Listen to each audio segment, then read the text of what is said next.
Aling Ibyang, Mang Lito. Magbabayad naman po kami. Pero kailan? Ang haba na ng utang niyo sa tindahan ko. 4 na buwan na rin kayong hindi nagbabayad ng bahay. Pag hindi pa kayo nagbayad, itong buwan na to, ipapabarangay ko na kayo. Sige na, bumalik na lang ho kayo. Ako na akong bahala. Lasing ka ba? Ano? Ako lasing! Ha? Ba't sinabi mo magbabayad? Lori, tama na! Magdidilihensya lang po kami ng pambayad namin. Pero siguraduhin niyo lang, ha? Dahil pag hindi, sasamahan ko to si Lito sa barangay para pababarangay ko kayo. Magsama kayo sa barangay? Tara, hindi marunong magbayad. Ano ang sabi mo? Uy! Ano ba? Ikilang mo na yan. Bakit kasi inubos mo na naman yung sweldo mo? Lori, naman pambayad natin yun sa lahat ng utang natin. Kaya yan nga, hindi na ako nakatanggi. Isa ka pa eh. Anong gusto mong gawin ko, ha? Tumahimik na lang ako? Ang kasalanan ko? Ako lahat sisisihin mo? Lori naman, sino pa bang sisisihin? Baka gusto mo ikaw ayusin ko, ha? Ha? Ini! Ini! Ka bang bata? Lumabas ka pa. Bakit ka ba bumagod? Ano, may masakit ba sa'yo, ha? Ayun, tingnan mo yung siko mo, may bukol na. Lumabas ka pa kasi. Sige na, pumasok na tayo. Andiyan na pala kayo! Mga pagod? Apo ko? Pagod na pagod kayo sa liyak. Ay, huwag ka tumayo dyan. Kuha mo na naman merienda, maapo ko at anak ko. Sige na, go. Tutulungan ko na po siya. Bahala ka. Ay. Yan talaga asawa mo, utang alila. Kaya hindi umaasenso eh. Tingnan, ikaw naman. Ang dami naman matitinong babae. Umahabol sa'yo noon, ewan ko pa kung... Ma, Ay, mga bata. okay, sandali. Ito pa. Bago ko makalimutan, no? Iho, siguraduhin mo para to sa upa sa bahay. Ma! Siyempre naman, Sagot. ma. Kaya, okay. Mga apo, ikaw na kayo, ha? Hindi galit ang lola. Dali, ang merienda! Hoy, bakay sa'yo, Arlene. Yan. Bilis ang kilos, please. Lagay mo.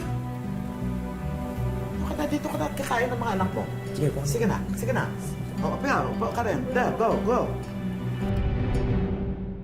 Pag nag-asawa, kailangan daw pakisamahan din ang angkan ng ating kabiyak. Pero kung minsan, hindi makukuha lagi ang loob nila. Humahantong pa nga na habang buhay mong sisikaping ipakita sa kanilang, nararapat kang maging bahagi ng kanilang pamilya. Magandang araw po mga kapuso. Ako po si Vicky Morales at ito ang Wish Ko Lang.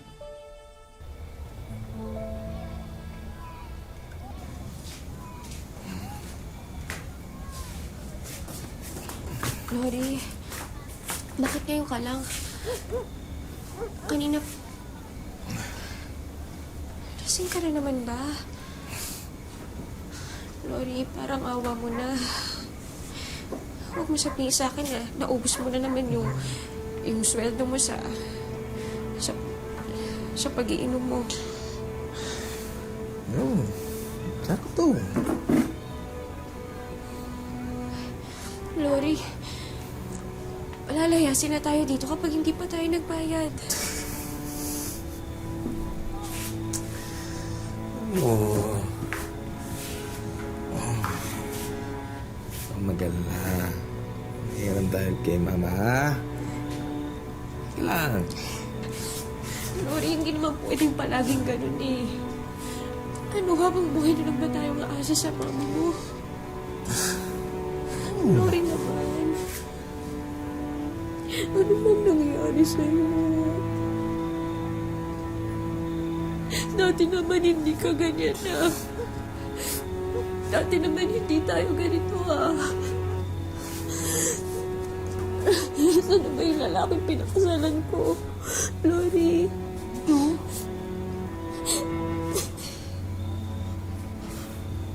Saan? Tuloy tayo.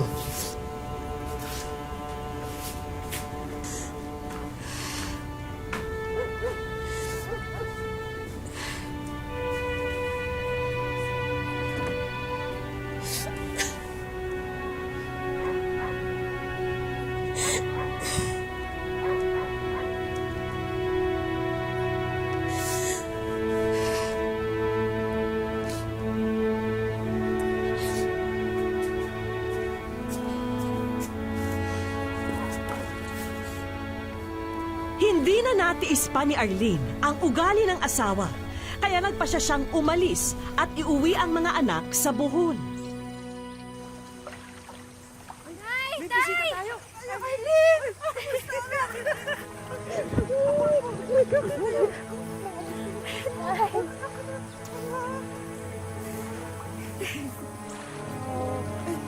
Pasok tayo. Tara, pasok tayo. Tara.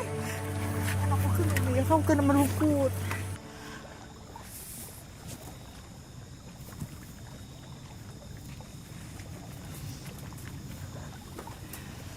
Anak, kumain ka na ba? Huh? Dali ko kunin kayo pagkain mo, ha? Nay, kamusta po yung mga bata?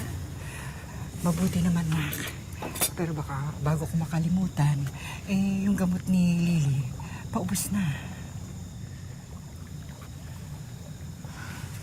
Sige po. Pipilitin ko na lang po makabili bukas. Anak, nag-aalala talaga ako sa iyo. May naglalabandera ka na, napapasukong ka pang tindera at nagsasideline ka pa sa kung saan. Anak naman, maawa ka sa sarili mo. Pero baka magkasakit ka niya na. Ha? Kailangan Tama ko na. po kayanin to. Kaya natin yan, anak. Huwag mong suluhin, ha? Ano to? Bakit kayo sumulat sa Lola Feli nyo? Saka bakit sinabi nung ginigipit tayo? O ayan tuloy, nagpadala to yun ng pera. Pasensya na po. Naawa lang naman po kami sa inyo eh. Kasi hindi na po kayo natutulog kakatrabaho.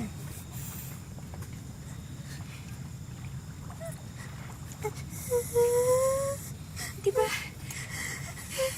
Sabi ko naman sa inyo, gagawin ko ang lahat para mabigyan kayo ng magandang buhay. Ayan tuloy. Kailangan kong umalis.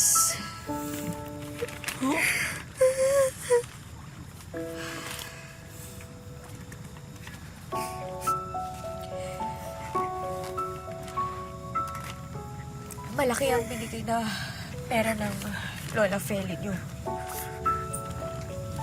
Pero hindi to bigay.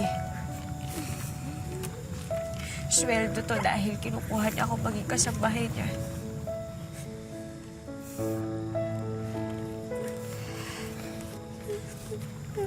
Umalis ang katulong niya.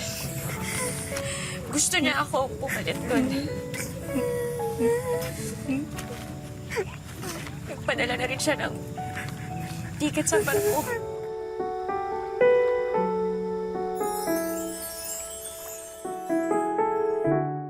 Wish ko lang.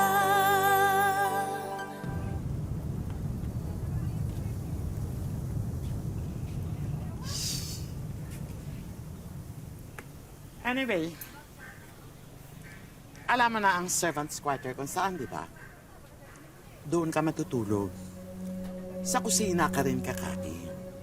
Pero, bigyan kita ng day off once a month. Wala naman po akong balak lumabas. Bibigyan pa kita ng libreng tawag para makumusta mo ang mga apo ko.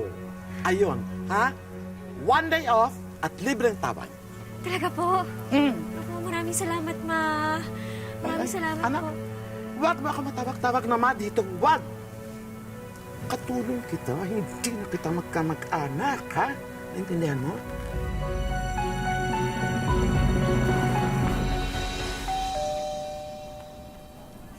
Arlene?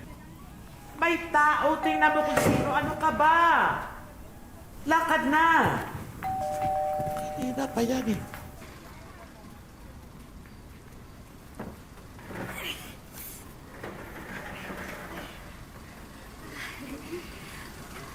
Magandang hapon po. Sino po sila? Mga bisita ko sila. Hindi ba sinabi ko sa iyo may mga bisita akong darating? Naku, wala po kayo nabanggit sa akin. Ako pa ngayon na nakalimot, ganun. Tama nga, halika na. Ayusin mo mesa, baka naman kami merienda. Kilos. Dali. Basta. Ang hirap maghanap ng katulong, kalat ang mga tangang.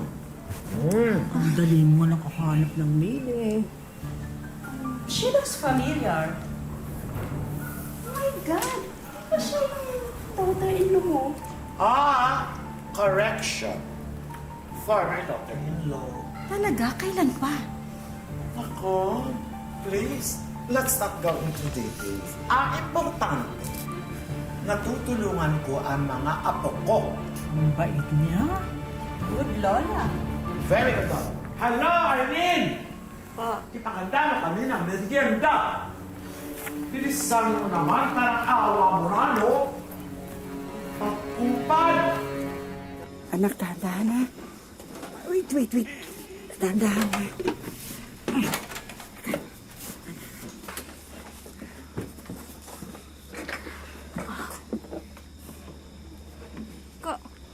Kamusta na kaya si Mami? Okay lang siguro siya dun. Pero, iba tatawag naman siya sa linggo. Papairam naman ni Kapitan yung cellphone niya para makausap natin siya. Wala siyang kakampi dun. Baka kawawain siya. Bakit kasi? Ayaw may gusto kay Mami. Wala naman siya sakit. Paano ako? Baka kawain nila ako. Lola! Lola! Lola! Lola! Sa'yo! Lola! Lola! Lola! Lola!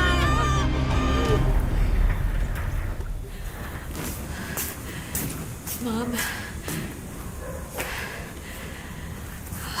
Ma'am, inatake po sa puso yung... Ay, baka nag-invento ka para palusot, makauwi. Sanay na ako sa mga katulong ko. Gumagawa ka ng kwento para makalayas. Hindi pwede. Hindi po ako nag-iimbento. Hindi ko po gagawing biro yung pagkakasakit ng nanay ko. Hindi. Kung pwede po sana payagan niyo po umuwi. At tigas ng ulo mo, hindi nga pwede. Hindi pwede. Kung uuwi ka, anong tulong makagawa mo sa kanila? Wala. As in, wala. Makinig ka. Bibigyan kita ng 5 months advance. Yun ay padala mo sa kanila.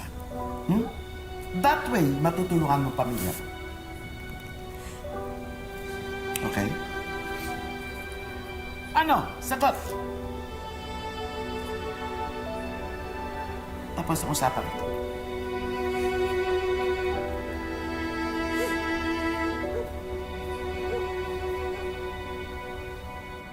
Arlene! Bakit po? Hindi ba nag-promise ako sa iyo na pwede kang tumawag sa inyo once a month? Tama? May number ka na ba? Eto na. Sige na.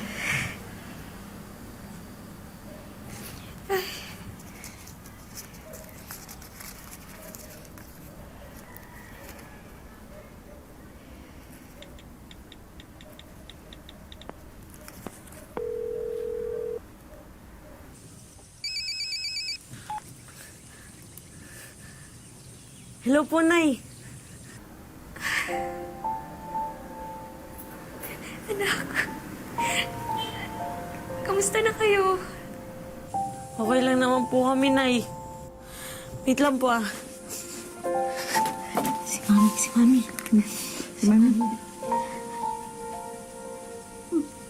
Mami? Mami? Wish ko na po kayo. Miss ko na din kayo. Kamusta po kami dyan? Inaaway po ba nila kayo? Naku. Hindi, anak. Ang bait-bait ng Lola Feli niyo. Nay, sigurado po ba kayo dyan? Baka naman po. Totoy, naku, huwag kang magsasalita ng ganyan. Tandaan mo, kung wala siya, wala ang daddy niyo. At kung wala ang daddy niyo, wala kayo. Utang ko sa kanya kung bakit may mga anghel ako sa buhay ko na gagaya niyo. Kaya dapat mahalin yung Lola Feli niyo, ha? Pasensya na po.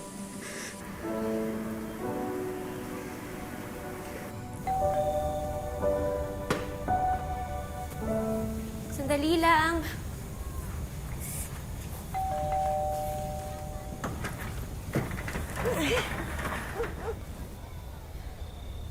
Pinapunta kasi ako ni Mama eh.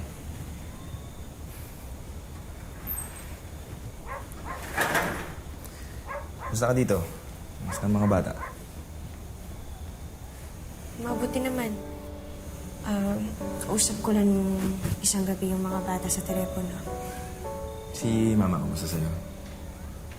Lori? Iho, mabuti nakarating ka. Oo, Ma. Ba't mo ako pinapunta dito? May problema ba? Walang problema, wala. Okay kami ni Eileen. Okay kami. Madalas ko iniisip mga apo ko eh. Kayong dalawa, wala sa tabi nila. Si Eileen kasama ko, ikaw naman nagtatrabaho. Ano kaya kung puntahan mo sila sa Bohol? Seryoso ka ba dyan, Ma? Sobrang seryoso. I want the best for my grandchildren. Also, gusto ko magpadala ng regalo sa mga balai ko. Parang pasasalamat sa kanila. Okay ba sa'yo?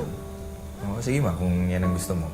Narinig mo yan, ha, Eileen? Tagal-tagal na rin ako hindi nakalangoy sa dagat eh. Okay, fine. Sige.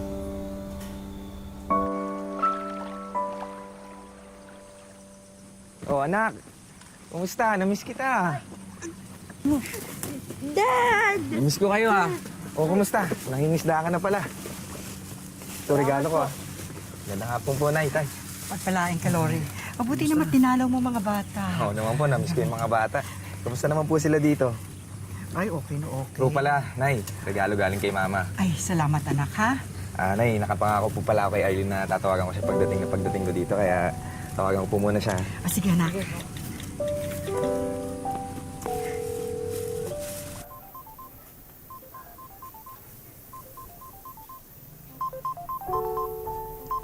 Eileen!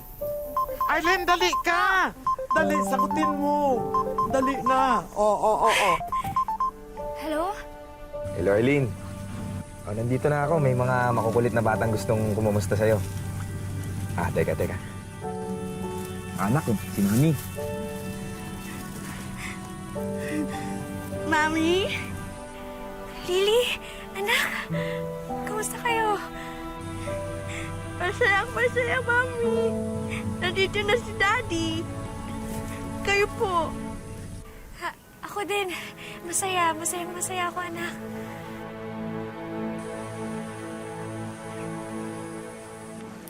Tara na, Lori! Okay, muna na po ako, ha?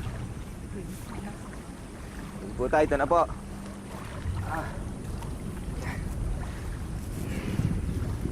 Anak, mahingisda lang kami ni Lolo sandali, ha? Huwag kayong makulit dito. Huwag na po kaya kayo malis. Maglaro na lang po tayo. Anak, sandali lang naman kami ng lolo nyo. Saka nakapromise ako kay Lola Feli na uuwihan ko siya ng isda, eh. Kaya dito muna kayo, ha? Sige po. Basta mag-ingat po kayo, ah. Oo naman. Basta, Dad. Uy ka kagad, ah. Oo naman, anak. Promise? Oo, promise. Lori, huwag na kaya kayong pumalaot, anak. Kasi sabi sa radyo, may nabubuong bagyo. Baka abutan kayo ni tatay, anak.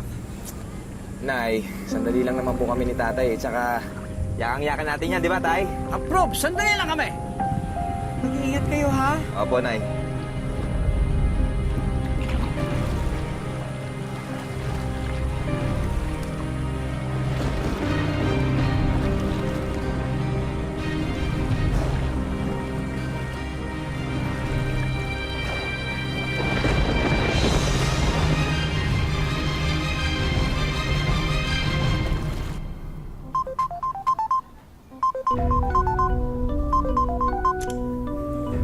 Hello?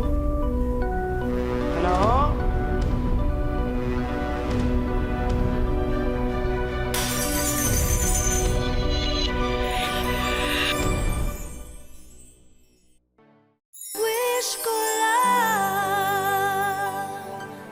Hello?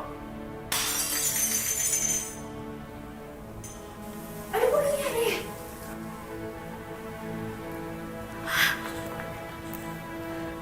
Hello? Arlene! Ang tatay mo at si Nori! Nawawala sila sa dagat, anak!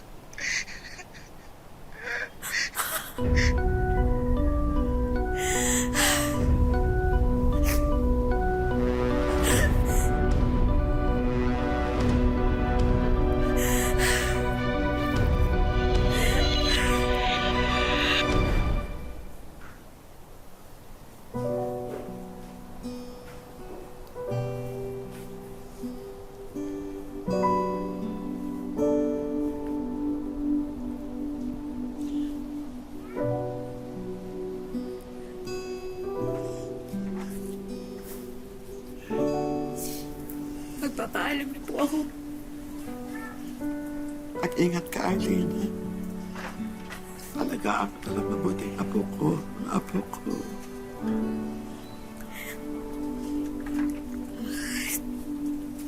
Sigurado po ba kayo na kaya niyo na po?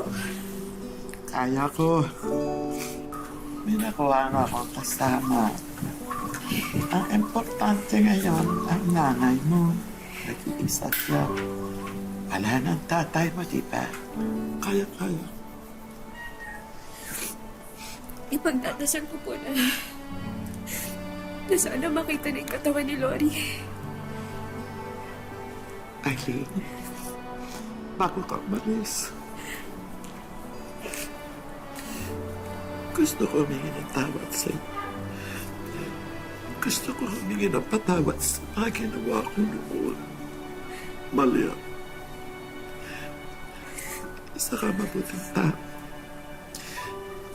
Mabuting ina. Higit sa lahat, mabuting asawa. Mapapatawad mo ba si Mama? Mapapatawad mo ako.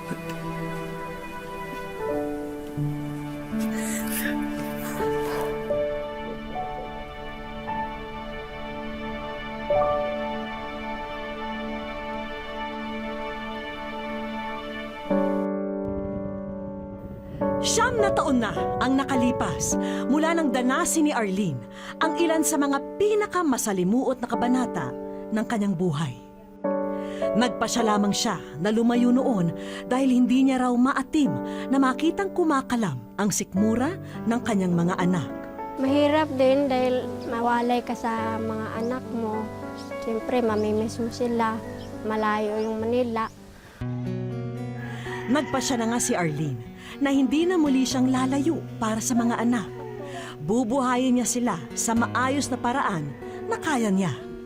Hirap talaga ako noon dahil wala na akong katuwang. Tapos baga sa tipid talaga ako masyado noon dahil mabuti na lang yung mayroong tindahan doon nagpaalaga sa akin ng baboy. Mahal ko po siya.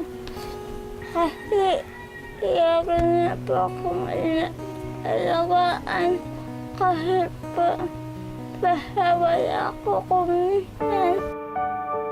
Hindi raw dapat nila dinadanas ang ganitong kalagayan kung kapiling pa nila ang ama.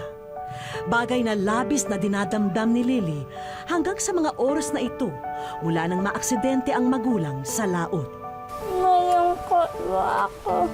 Saka parang mababaliw po ako. Sa ngayon, tanging sa mga panalangin nakakapit si Lily. Umaasa rin siya ng tugon mula sa liham na pinadala niya sa programang alam niyang makakatulong sa kanilang mag-iina. Wala po ako na nababahan niya po yung ulat nila. Dahil alam ko po na mababain ng tao. At wala po ang hulog ng Diyos para sa amin.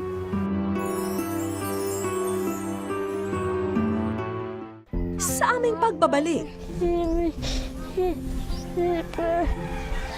Anak ko. Kaya. Wish ko lang.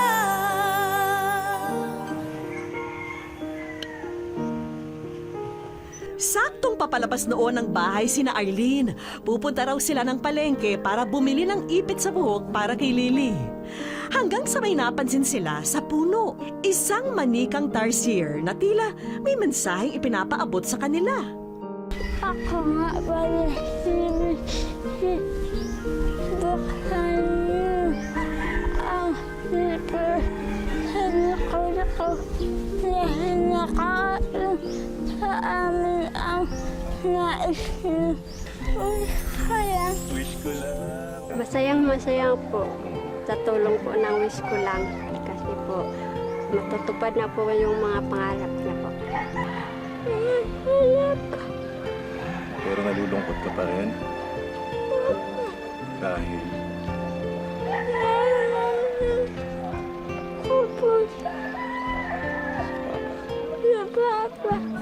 Mabuti pa itawagan na natin ang ating mga kaibigan na may mga inihandang sorpresa para sa inyo. Hello, we have here a certificate for you as scholarship program from the Alternative Learning System na magbibigay sa iyo ng mga pribilehiyo upang maipagpatuloy mo ang iyong pag-aaral from elementary to high school. Tuwa ka ba, Lily? So, pagbutihin mo yung pag-aaral, ha? Wala kang bagay po na mag-aaral po ako dito sa mahal ko. Hindi na po ako mabukod. Nagustuhan ni Lily ang aming unang sorpresa. Siguradong matutuwa naman si Nanay Arlene sa susunod na darating. Nandito po kami, binabahagi po namin ang isang munting tindahan. Sana ho makatulong sa inyo sa pagsimula ng ganyang kabuhayan. Ayan na rin, at nagsimula ng magbayanihan ang buong barangay para naman agad na ma-assemble ang bagong pagkakakitaan ng buong mag-anak. Masayang-masaya po sa tulong niyo po. Saka yung ano po, sa wish ko lang. At may pahabol pa raw si Wishy. Dahil nakasilid sa kanya ang financial assistance na magsisilbing ayuda para sa bagong buhay nilang mag-iina. Maraming salamat po sa inyong lahat. Lalo-lalo na sa wish ko lang at saka mga sponsor na pinamigay sa amin. Thank you sa lahat-lahat po. Kagaya ni Arlene, kailangan nating matutong magpatawad sa ating kapwa at maniwalang darating ang araw na mangingibabaw ang pagmamahal at pangunawa sa kanilang mga puso. Hanggang sa susunod na Sabado mga kapuso, ako po si Vicky Morales at ito ang Wish Ko Lang.